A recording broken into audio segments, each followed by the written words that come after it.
От Благоевград до Манчестър. Историята на Димитър Бербатов. Димитър Бербатов е име, което днес е синоним на класа, талант и огромен успех.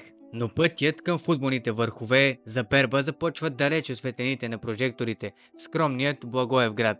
Там, в един обикновен двор, малкият Митко прекарва часове наред, ритайки баскетболна топка, защото футболна просто няма. Дали това ме спря?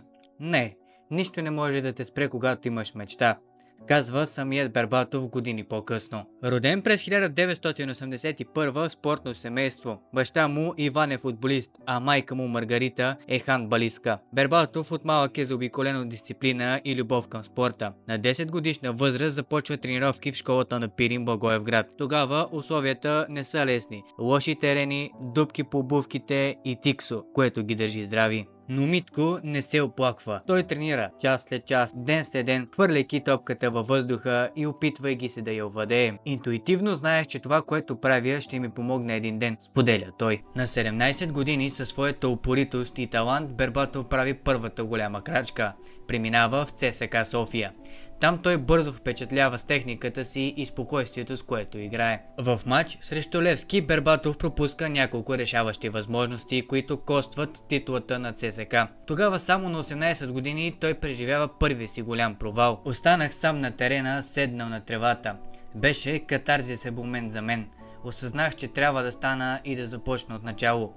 Никой друг няма да го направи вместо мен. След този момент Бербатов взема важно решение – да напусне България. Заминава за Германия, където се присъединява към Байер Леверкузен. Там, в напълно нова среда, без да знае език и далеч от семейството си, той се изправя пред дори по-големи предизвикателства. Именно в Леверкузен Бербатов се изгражда като играч, впечатлява с уникалния си стил, елегантността си и способността да вкарва голове, сякаш с лекота. През 2002 достига финала на Шампионска лига, сблъсквайки се с Реал Мадрид. Момент, който завинаги остава в паметта му. Следващата голяма стъпка в кариерата му е преминаването във Висшата лига. През 2006 Бербатов подписва с Тотнъм Хотспър, където става любимец на феновете. Неговият финес, техниката и хладнокръвието на терена го отличават от останалите. Само 2 години по-късно мечтата му става реалност. Бербатов преминава в Манчестър Юнайтед, един от най-големите клубове в света. Ръководен от легендарния сър Алекс Фъргюсън, трансферът му е един от най-обсъжданите в онзи период. В Юнайтед Бербатов продължава да пише история. Той печели титлата на Англия, вдига трофеи и става голмайстор на Висшата лига. Емблематичен остава неговият хеттрик срещу Ливърпул,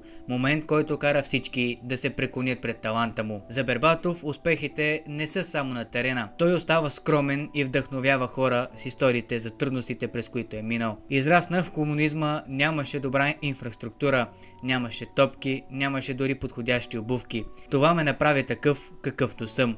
Научи ме, че с труд и постоянство можеш да постигнеш всичко. Днес Бербатов е легенда, както за България, така и за света. Неговият път от уличките на Благоевград до най-големите стадиони е доказателство, че мечтите са постижими. Той често споделя тази мисъл с младите. Намерете своя начин, дисциплината и фокусът ще ви отведат там, където искате да бъдете. Това е историята на едно момче, което никога не се отказа.